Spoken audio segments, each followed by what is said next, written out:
hello बंधुসকল কি খবৰ good morning এতিয়া ৰাতিপুৱা 10:30 মান বাজে আৰু মই পূজা দি কেনে উঠিলো এইটো চাওক মোৰ মন্দিৰটো এয়া চাওক মোৰ সৰু এটা ধুনীয়া মন্দিৰ বহুত দিন ধৰি ব্লগ বনা নাই তো ভাবিলো আজি এটা বনাই পেলাও তো সেইকাৰণে পুৱাই আৰম্ভ কৰিলো তো ব্লগ মই কি কৰো আপোনালোকক দেখাও আমার এতিয়াও শুই আছে 10:30 বাজে অফিস যাওয়ার নাম নাই আবু উঠা উঠা অফিস যাবা না মই হারিয়ে আছো না যাও তে উঠা উঠলো বাবুৱে গা ধুবলৈ গৈছে মই ৰাতিপুৱা ব্ৰেকফাষ্টটো ৰেডি কৰো দেখাই আছো হেনে একো বনোৱা নাই কালি কাৰণ মামাহঁতৰ ঘৰত সেই আছিলে বাৰ্থডে আছিলে মামী অলপমান সেই পঠাই দিছিল অলপ ফ্ৰাইড ৰাইচ পঠাই দিছিলে আৰু সেই মাংস পঠাই দিছিল তো সেই এতিয়া এয়া আমাৰ পুৱাৰ হেভি ব্ৰেকফাষ্ট দুয়োজনৰে এটা কাহিতে লৈছো বাবুক সদায় ৰাতিপুৱা ময়ে খুৱাই দিওঁ কাৰণ সি বোলে মোৰ হাতেদি খাই কেনে বিৰাট ভাল পায় সেইকাৰণে বাবু খাই দে অফিসত গ'ল এতিয়া মই কামখিনি কৰো মোৰ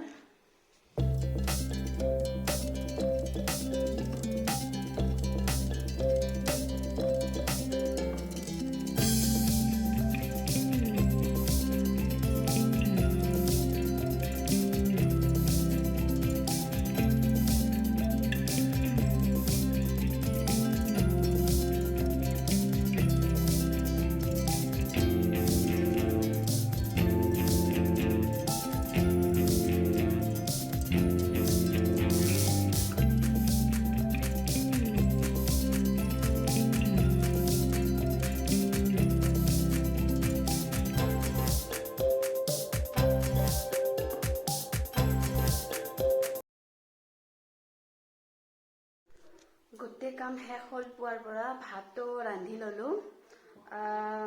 এতিয়া মই ভাতখিনি খাই লওঁ চাওক আজি মোৰ লাঞ্চত খালি মই বুটৰ দালিটোৱে বনাইছো আৰু পিয়াজ লৈছো দুটা কেঁচা জলকীয়া নেমু আৰু পুৱাৰে মাংসটো এইখিনি দিয়ে খাওঁ বলক আজি মই প্ৰথমতে দালিটো দি খাই লওঁ খালি দালিয়ে বনাইছো আৰু একো এতিয়া বনোৱা নাই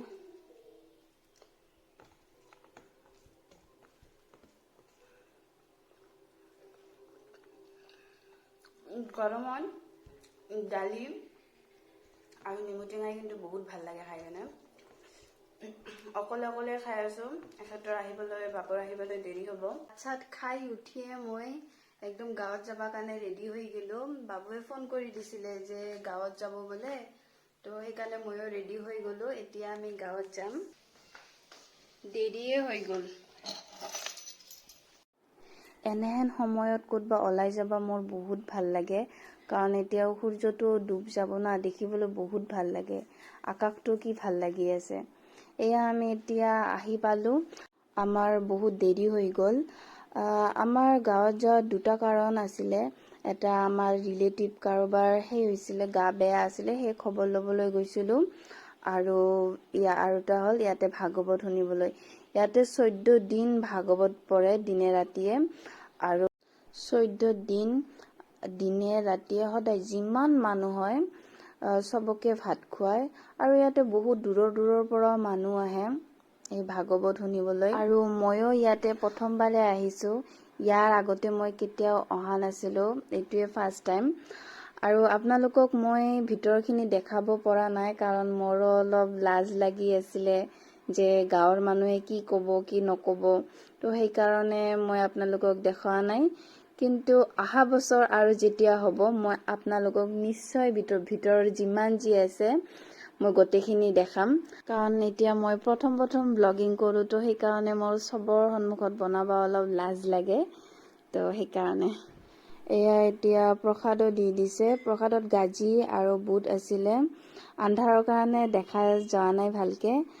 আৰু আমি তাতে ভাত খোৱা নাই কাৰণ বহুত ৰাতি হৈ গৈছিলে তো সেইকাৰণে আমি ভাবিলো যে ঘৰতে ভাত খাম নোখোৱাকে আহিলো প্ৰসাদৰ কাৰণে ৰখি বহুত দেৰি হৈ গ'ল দেই ৰাতি হৈ গৈছে একদম ঘৰত যায় আৰু এতিয়া ভাতো বনাব লাগিব বহুত গৰমো লাগছে আধা ৰাস্তা পালো আর কমসে কম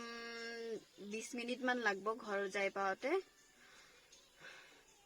বাবু অলপ দোকানত গৈছে কিবা আনব এইটো চাও 10:39 বাজে কি খাই আছ বাবু চাও অলপ ভুত লৈ লওঁ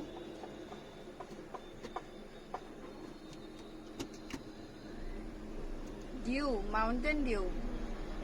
অলপো হোৱা নালাগে লোৱা মই নাখাওঁ গাড়ী চলাই থাকোতে এনেকে বস্তু খাবা নালাগে গাড়ীৰ পিনে ধ্যান দিবা লাগে কথা ক'লে নুবুজা তুমি এই মাত্ৰ আহি পালো ঘৰত 11টাই বাজে তো আজিৰ ভিডিঅ'টো এইখিনিতে শেষ কৰিছো আকৌ এটা নতুন ভিডিঅ' লৈ আহিম দিয়ক তো আকৌ লগ পাম এটা নতুন ভিডিঅ'ত